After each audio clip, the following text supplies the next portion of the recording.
พอกันเลยสิคะถือใจกันเลยสินะก็ลองร่วมกันดูอ๋อโดยก็คือเว้าเลยเนาะ50 60ก็ว่าคุยกันไปก็มีโอกาสคือกันเนาะเลยอืมบางเทื่อแบบเข้าใจกันก็มีเนาะลมแบบได้ถือคอกันแบบสินะก็ลองร่วมเบิ่งในกรณีทางฝ่ายชายเพิ่นนี่ค่อนข้างมีอายุหลายแล้วเพิ่นต้องมี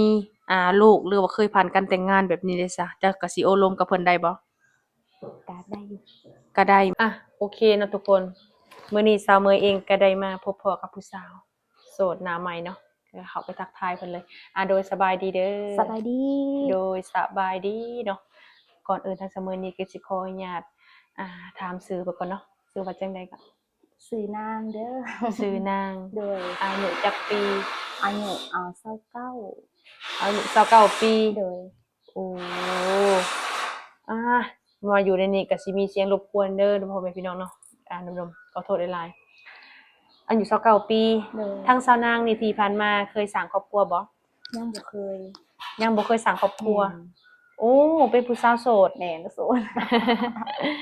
ก็คือบ่เคยสร้างครอบครัวแต่ว่าเคยมีผู้บ่าวบ่ก็ผู้บ่าวก็มีล่มอยู่แต่กลับบ่ถึงขั้นแบบว่าจริงจังฮอดแบบว่าถึงขั้นว่าจะลงกันเรื่องสร้างครอบครัวบ่แบบสินะก็ลงไปเรื่อยๆแบบสินะอืก็คือมีอยู่เนาะผู้บ่าวเนาะก็บ่แม่นว่าสิบ่มีแม่นเคยมีแต่ยังบ่ได้เอามาเป็นลูกเป็นผัวเนาะก็คือเบิ่งศึกษาดูใจกันแม่นสาวนางเคยล้มกับผู้บ่าวนี่หลายปีบ่ก็สูงสุดก็เกือบ2ปี โอ้ประมาณ2 ปีนี่แม่นในระยะ2 ปีนี่ยังบ่เข้าใจกันบ่หรือว่าแนวใดก็ก็แม่น2 ปีก็ว่ามันก็ไม่นู่นไม่นี่อะแต่ก็ตามภาษาคนลงกันหั้นแหละก็ยังแบบยังบ่เข้าใจกันปานใดแบบสินะยังบ่ลงตัวกันปานใดโอ้ก็คืออีกอย่างก็เว้าง่ายๆก็คือสายนิ่งสายแน่นเฮาอาจสิยังบ่มาถึงก็มีเนาะ บางเทื่อร่วมกันประมาณ2 ปี3 ปีก็ยังบ่เข้าใจกันแม่นบ่แหละโดยก็คือทั้ง ขาดสิบ่แม่นเนาะว่าซั่นซะ ก็แม่นๆก็มีเหตุผลก็คือเรานั่นแหละอาจสิบ่แม่นของเฮาแน่ร่วมกันไป2 ปี3 ปีก็บ่ได้เป็นคู่ครองกันว่าซั่นซะเนาะโดยก็คือในมื้อนี้ทางสาวนางเองก็เลยออกมาเปิดใจนำสาวเหมยเนาะโดยก็เพื่ออยากหาผู้บ่าวโดยก็คือว่าเคยลมมาแล้วผู้บ่าวเฮาแบบแถวใกล้นี่เนาะโดยก็คือบ่สมหวังเนาะ แม่อยากลองมาเปิดใจเบิ่งในโซเชียลบางเทื่อเนื้อคู่อาจจะอยู่นี่แบบซี้เนาะทางสาวนางออกมาเปิดใจนี่ได้จำกัดอยู่บ่เรื่องอายุของผู้บ่าวก็ก็บ่จำกัดปานใดก็คือคือสนางเองก็เนาะอายุก็29แล้วก็ต้องการคนที่แบบผู้ใหญ่แหน่แบบสินะผู้ใหญ่แบบที่เข้าใจเฮาแบบสินะแบบว่าร่วมกันรู้เรื่องว่าซั่นซะเข้าใจเฮาเทคแคร์เฮานั่นนะรับใจนิดหนึ่งก็ได้ อ๋อคิดว่าเอาอายุหลายนี่หลายส่ำใดบอกได้บ่อ่ากะบ่เกิน45ก็ได้ 45 โดยเพราะว่ากะมักรุ่นอ้ายประมาณ45นี่ก็มีอยู่ซะนางแต่ว่าก็สิบ่หลายปานใดโดยเพราะว่า FC ของซัมเมอร์ส่วนหลายนี่ระดับ50หรือ60ปลายเด้โอ้ แม่นเพราะว่า FC ของข้อยนี่หลายอายุส่ำแบบ50 60นี่หลายนะคัน40ปลายนี่ก็มีคือกัน โดยแต่คือเจ้ามักแบบใดโดย50 60สิได้บ่อารมณ์ได้บ่กะประมาณคันประมาณ50ปลายนี่ก็ลองลุ้นกันเบิ่งเนาะบางเทื่อก็อาจจะแบบเว้าถึงคอกันจังซี่ซะถึกใจกันจังซี่นะก็ลองลุ้นกันเบิ่งอ๋อเนาะโดยก็คือเว้าเลยเนาะ50 60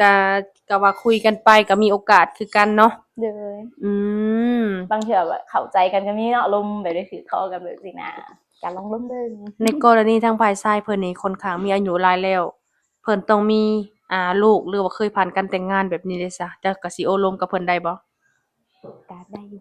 ก็ได้แม่นบ่ลองลบบ่เออ ก็ถือว่าแบบเนาะเปิดประสบการณ์ใหม่ๆไปนำกันเนาะจังซี่ซะมีหยังก็ปรึกษากันไปแบบซี่นะยันความหมายบางเทื่อเจ้าผัดบ่เคยผ่านการแต่งงานแล้วมาเอาเออคนแบบว่ามีลูกมีเต้าแบบซี้หั้นนะก็ลูกเพิ่นก็สามารถรับได้บ่ทำได้อ๋อทำได้ทางสะนางออกมาเปิดใจนี่ได้จำกัดอยู่บ่ต้องเอาผู้บ่าวทางใดแบบนี้หั้นนะทางใดทางใดก็ได้ทางใดก็ได้เด้อขอแต่จริงใจอะนะขอแต่จริงใจแล้วก็แบบคนแบบถ้าเฮ็ดถ้าสร้างได้จักหน่อยไปสิเนี่ยเข้าใจกันเนาะค่ะขอแต่จริงใจเพราะว่า อันนี้ก็เนาะคือสาวนางเองก็แบบส่วนใหญ่ก็แบบก็ล้มอยู่เคยล้มผู้บ่าวมาหลายแต่เฮาก็บ่สมหวังแบบสินะในชีวิตผู้หญิงเฮาเนาะก็บ่ค่อยหยังหลายแบบขอคนที่จริงใจกับเฮาแบบสิก็โอเคแล้ว เออโอเคโอเคโดยก็คือความหมายทางเจ้าเองนี่อ่าขอแต่ความเข้าใจกัน โดยทางชาวนางนี่มีพี่น้องกันหลายคนบ่น้องจะมีอยู่3คนเลย3คนอืม3คน โดยแต่บ่พ่อแม่เพิ่นได้ซะอันใดก็ ก็คือ บ่ได้เฒ่าพ่อยินหยังเฒ่าแม่เพิ่นได้ตอนนี้ก็มีบ่เพิ่นก็ยังกว่ากันบ่ คือครอบครัวสาวนางก็มีน้อง3คนเนาะก็ยังแต่แม่ส่วนพ่อก็ได้เสียชีวิตแล้วโอ้ตอนนี้ก็มีแต่แม่แล้วก็น้อง3คนโอ้ทางโดย โอ้ทางเจ้านี่เป็นเอื้อยกกหมู่บ่ แม่แม่นแล้ว โอ้ก็คือทางเอื้อยเพิ่นนี่ก็ยังบ่เคยสร้างครอบครัวแต่ว่าน้องเจ้าทั้ง3คนนี่สร้างครอบครัวแล้วบ่ยังบ่มีใครสั่งเลย โอ้ยังบ่มีผู้ใดสร้างยังเป็นโสดเบิดทุกคนเลย โสดเบอร์3เลย อ๋อ สี่ทั้งเอื้อยเนาะ อ๋อโดยโดย ทางสาวนางก็ได้เฮ็ดไร่เฮ็ดนาบ่ทางเจ้านะ แม่นเฮ็ดนาก็มีอยู่แต่บ่หลายปานใดดอก นาบ่หลายก็ ก็ พอพอเฮ็ดแต่ละปีพอได้กุ้มกินว่าซั่นซะอืม พอได้ให้ครอบครัวได้กุ้มกินหั่นแหละอืโดยมๆๆๆก็คือเพิ่นเว้าในกรณีทางสาวนางนี่เนาะออกมาเปิดใจนำช่องสามมื้อแล้วถ้าทางฝ่ายชายเพิ่นคิดฮักคิดมักหรืออยากมาเยี่ยมยามเด้มาเยี่ยมยามนี่ได้บ่ก็ได้โดยทางฝ่ายชายสิมาเยี่ยมยามก็ได้เนาะเลยได้แต่ว่าก็ต้องนัดบ่โดยก็นัดก็ได้เลยแบบมาเที่ยวมาหยังว่าสินะก็สิเป็นใกล้น้ำเที่ยวให้ก็ได้บ่เป็นหยัง โอเค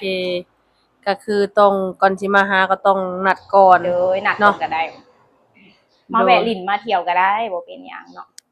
ทางสาวนางได้สะดวกไปหาเพิ่นอยู่บ่สมมุติว่า ก็ เรื่องว่าไปหาบ่ถ้าเฒ่าเนาะก็แบบก็ว่าบ่ได้เนาะมันก็แบบโดนไปสินะเนาะมีการแบบเข้าใจกันบ่หรือว่าลมกันไปโดนไปก็แบบก็สิมีแหน่บางเทื่อก็อยากไปลิ้นไปเที่ยวซั่นๆก็ไปได้อืม ก็เบิ่งระยะเวลาเนาะเบิ่งระยะเวลาว่าสมควรบ่นู่นนั่นนี่หันนะโดย ก็คือไปได้ โดย เนาะ โดย ก็ต้องใช้เวลาในการสิล้มกับผู้บ่าวนี่ใช้เวลาโดนบ่ซะสิได้คบหาเป็นชู้เป็นแฟนนี่ ก็ก็แล้วแต่ แล้ว เชื่อว่าแล้วแต่เนาะคือบางคนก็แบบลมปุ๊บสำหรับสาวนางเนาะบางคนแบบลมไปแบบจะเป็นแบบ1อาทิตย์บ่หรือว่าเดือน2เดือนแบบซี้นะถ้าเข้าใจกันก็น่าสิลมไปเรื่อยๆแบบซี้นะโดย อืมเฮาสิให้ระบุว่าเป็นจักเดือนบ่ได้เนาะ โดยมีแต่เบิ่งกันไปอ๋อ แม่น มีแต่เบิ่งกันไปว่า โดย เฮาสิโอเคกันบ่ แม่น แบบนี้เนาะ โดย โดยก็คือทางสาวนางนี่มักผู้บ่าวสเปกแบบใดมีสเปกตายตัวอยู่บ่ สเปคบ่มีสเปคเด้อ แบบใดก็ได้ ผู้แบบใดก็ได้ เลยบ่หล่อว่าหยังก็ได้ ขอ ขอ แต่ เลยขอแต่จริงใจเพราะว่า อ๋อ แต่ก็ดูแลกันได้แบบสินะเข้าใจกันว่าสั้นๆนะ โดย เพราะว่าทางเฮาก็บ่ได้เน้นแบบหน้าตาบ่สันสีอะนะ ยันว่าบางเทื่อบางคนเพิ่นก็บอกว่าถอยต้องเอาสเปกแบบนี้หน้าตาแบบนี้หั้นนะ บ่มีสเปค อ๋อทางเจ้าเองนี่ก็บ่มีสเปก บ่ เน้นความใจดี แม่นเน้นค ฮัก วาม แพ ใจ งเฮาซะเนาะ โดยอ๋อโดยคือทางสาวนางนี่ถ้าว่าพ้อคนที่บ่ถูกใจทางเจ้าพร้อมสิสละโสดบ่ อันนี้ก็ยังบ่กล้าหักประกันเนาะว่าแบบถ้าถึงใจก็สิแบบสละโสดเลยบ่ก็ต้องเบิ่งกันไปอีกอะนะ อืม เบิ่งความเป็นจริงว่าซั่นเนาะเฮาก็ว่าแล้วเฮาก็ส่งบ่เห็นอนาคตเนาะจังซี่นะถ้าว่าคือทางเสมอเว้าแล้วเนาะถ้าแม่นนิ่งแม่นแน่นกันก็อาจจะแม่นได้อยู่นำกันว่าซั่นซะได้ตามสมความมุ่งมั่นปรารถนาว่าซั่นซะ อืมโอเคก็คือความหมายของเจ้าเองก็คือเรื่องสิแต่งสิขอหรือว่าสิสละโสดนี่ยังบ่พร้อม แต่ว่าก็ต้องคุยกันก่อน โดย เนาะถ้าออกมาเปิดใจก็คือต้องหาคนคุยก่อน แม่นๆๆ เนาะเรื่องเลื่อนสิเป็นผัวเมียก็จังว่ากันตามหลังเนาะ แม่น โดยทางชาวนางมักไปเล่นไปเที่ยวอยู่บ่ ก็บ่สู้ได้ไปปานใดก็ดนๆแบบว่ามีหมู่เพื่อนบ่ชวนจังซี่นะก็จึงค่อยไป อืมโดนๆเทื่อหนึง โดย คันมีงานมีการก็จังไปแบบสิบ่ เป็นงานเลี้ยงบ่งานสังสรรค์ต่างๆจังซี่นะก็ไปได้ อ๋อโดยก็คือว่าทางเจ้าเองนี่สะดวกแบบว่าแบบคือทางฝ่ายชายนะเพิ่นบ่สามารถมาหาเจ้าหรือว่าตั้งแบบทำมาค้าขายแต่อยากให้เจ้าไปอยู่ฝั่งนำเพิ่นได้เป็นฝั่งไทยบ่นี่ไปได้อยู่บ่สมมุติว่า ก็เบิ่งตามตัวจริงเด้อ คือเว้ามาแต่ต้นๆนั่นแหละเนาะก็ต้องเบิ่งตามตัวจริงว่าซั่นซะอืม โดย แล้วได้ก็ต้องเบิ่ง แม่นเบิ่งตามเหตุผลเบิ่งตามตัวจริงว่าไปได้บ่สินะก็ค่อยลงกัน อืโอเค โดย แต่ทางสะนางเองเนี่ยเคยไปไทยอยู่บ่เคยไปเฮ็ดเวียกอยู่ข้างไกลอยู่บ่ ก็เคยไปเที่ยวเนาะ อ๋อ ก็เคยไปเที่ยวอยู่แถวนครพนมเคยไปอยู่ โอ้ หรือว่าแถวมุกดาหารบ่เคยไปเที่ยวอยู่ แต่ว่าไปทำงานเนี่ยบ่เคยไปเฮ็ดเวียก อ๋อแต่เรื่องไปลิ้นไปเที่ยวทางเจ้าน่ะเคยไปอยู่ โดยเคยไปอยู่ โอ้แต่ว่าเฮ็ดเวียกนี่ยังบ่เคยเลย ยังบ่เคยไป อยากถามว่าปัจจุบันทางสะนางเฮ็ดเวียกเฮ็ดงานหยังซะ สวนมากก็ปัจจุบันนี่ก็แม่นเป็นแม่ค้าเด้อเป็นแม่ค้าออนไลน์โดย โอ้ ขายประเภทแบบน้ำหอมบ่นี่ๆๆๆขายน้ำหอมขายแบบเสื้อผ้าทั่วไปนี่โฆษณาเลย ก็คือขายน้ำหอม โดยขายน้ำหอมเป็นเสื้อผ้าบ่เครื่องสำอางต่างๆ โดย อืน้ำหอมนี่หลอดเท่าใดสะนาง ลด100,000กีบบ่แพ โอ้ ง 100,000กีบ โดยใครสนใจก็ฝากอุดหนุนหน่อยเด้อขายของแล้วหนึ่ง โดย โดย ก็คือทางสนางนี่ก็เป็นแม่ค้าออนไลน์ โดย ในการลงทุนค้าขายออนไลน์นี่ใช้เงินหลายบ่ใช้งบหลายบ่ โดยก็ค่อนข้างหลายอยู่ โอ้ทางสนางเอาเครื่องคือเอาน้ำหอมมานี่ใช้งบหรือว่าใช้ทุนไปเท่าใด ก็ประมาณ4-5 ล้านก็ว่าได้โดยเพราะว่าคือตัวนี้เนาะต้นทุนมันก็จะสูงแหน่โดย อืม ตามต้นทุนว่าซั่นซะโดย โดยได้กำไรหลายบ่แต่ละเดือน กำไรก็พอก็พอซื้ออยู่ซื้อกินเนาะ พอได้เลี้ยงครอบครัวโดย ตั้งสนางขายน้ำหอมมานี่หลายปีแล้วบ่ขายเครื่องออนไลน์นี่ โดยขายโดนและได้สนั่งขายตั้งแต่2019ได้โดยรายได้ก็อันนี้2025แล้วก็น่าจะ6ปีนี่โดย 2026แล้วปีนี้ แม่น เนาะ เริ่มขายตั้งแต่2019เลยตัวนี้ อ๋อ หอมเดี๋ยว โดยก็คือว่าทางสาวนางนี่เนาะค้าขายมักค้าขายเครื่องออนไลน์ แม่นขายถึงออนไลน์ ถ้าว่าในความฝันของเจ้าได้ซะถ้าว่าในความฝันของเจ้านี่ถ้าว่ามีทุนมีฮ้อนนี่อยากค้าขายหยังเพิ่มเติม ก็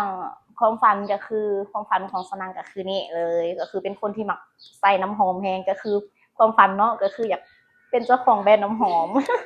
อ๋อ เป็นแบรนด์บ่ใหญ่ก็ได้ขอเป็นแบรนด์น้อยๆแบบสินะเป็นแบรนด์ของตัวเองโดยความฝัน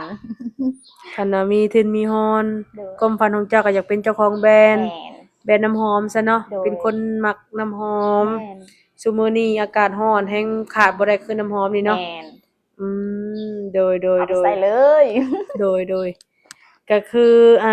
ทางสะนางออกมาเปิดใจ ผู้บ่าวเพิ่นเป็นคนแบบหึงหวงเด้จ้ะทางเจ้าสิโอเคอยู่บ่ ถ้าหึงหวงก็บ่อยากปานใดเนาะแต่ว่าก็คือว่าแหละต้องเบิ่งตามเหตุตามผลเนาะถ้าหึงหวงยกตัวอย่างว่าแบบเฮาไปหลินไปเที่ยวบ่แบบสินะเขาหึงหวงแบบไปดึกมาดื่นบ่แบบสินะก็ตามเหตุผลว่าซั่นซะก็หึงหวงได้โดย โดยก็คือว่าทางสะนางนี่อ่าเปิดใจเพื่อสิว่าจังได๋เนาะหาคนคุย โดย แต่ทางสะนางมีหยังสิไว้แจกหนุ่มๆเจ้าหลินหยังแหน่เจ้าหลิน LINE เจ้าหลินบ่ โดยลายหลินอยู่ อ๋อ LINE เจ้าก็มี แหม่เดี๋ยวก็เราสิโหลดเข้าไหม โอเคก็คือล่มเลยเนาะLINE ก็มี WhatsApp เจ้ามีบ่ โดยมี WhatsApp อ๋อเบอร์ WhatsApp ก็คือมีเรียบร้อยเนาะ โดย เพราะว่าทางเสมอเองก็สิได้เอา LINE ของสะนางไว้แจกหนุ่มๆว่าซั่นเนาะผู้บ่าวในกรณีเพิ่นมักเล่นมักเที่ยวทางเจ้าก็มักอยู่บ่ซะ กเที่ยวได้หมักแบบแบบเฮาเวลาเฮาเฮ็ดเวียกเมื่อยๆจังซี่นะกะเที่ยวได้โดยบ่เป็นหยัง เพื่อไปผ่อนคลาย ไปจังซี่นะโด อ๋อย ก็คือบ่ได้ตีเนาะ บ่ตี อ๋อๆๆ เที่ยวได้ โดย ไปเที่ยวได้กินเหล้ากินเบียร์ก็ถือว่าโอเคแม่นบ่ ได้สังสรรค์ได้ อ๋ โด อย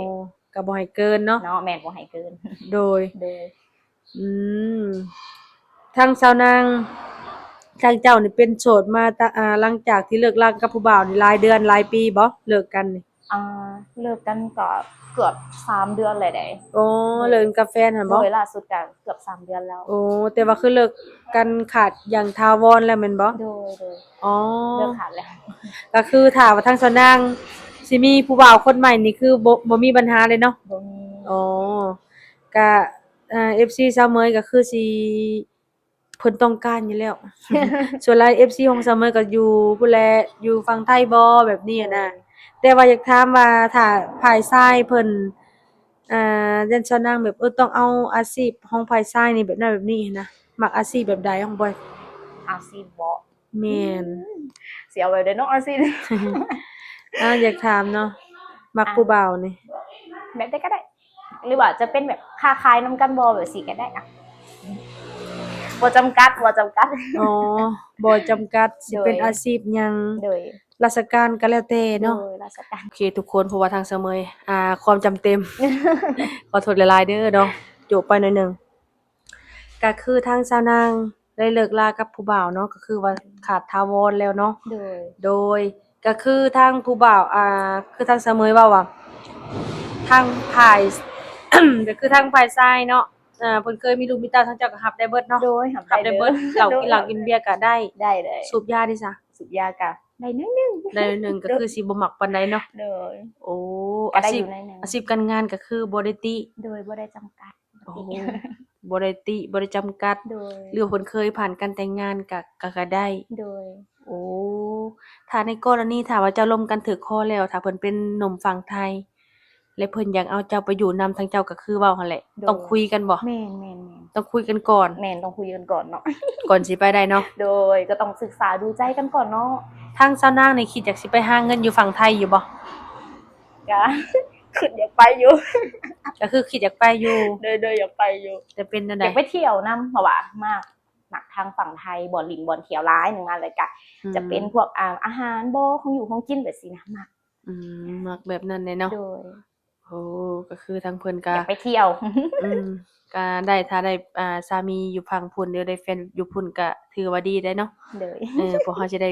ไปๆมาๆหรือว่าปลิ้นไปหัวเนาะ โดย ทางสาวนางก็เป็นคนที่มาค้าขายอยู่แล้วเราก็เอาเครื่องญี่ปุ่นมาขายพี่ก็ถือว่าโอเคเนาะ โดย พากันหาช่วยกันว่าเถอะเนาะ โดย ก็ทางสาวนางเนี่ยเพิ่นลิ้น LINE กับลิ้น WhatsApp เด้อเนาะทางสาวมวยเองก็สิได้เอาทางติดต่อเพิ่นไว้แจกหนุ่มๆให้เฉพาะคนที่ว่าอยากลมหรือว่าอยากคุยเท่านั้นเนาะสาวนางเนาะ โดย ถ้าว่าคำถามใดนี้ทางเสมอบ่ได้ถามเนาะก็ให้ทาง FC หรือว่าผู้บ่าวเพิ่นมาทักทายถามสาวนางเนาะเพราะว่าทางเสมอนี่ก็สิบ่มีหยังหลายพ่อแม่พี่น้องเอ้ยเนาะก็มื้อหน้าสิได้มาอัปเดตสาวนางใหม่เนาะมื้อนี้ก็ถือว่าเฮาสิได้ปิดคลิปก็มีแต่ให้ทางสาวนางสมรักสมหวังเนาะ สาธุ โดยก็ให้เว้าง่ายๆกับปี2026แล้วก็ให้พ่อเนื้อคู่ซะเนาะ โดย เออ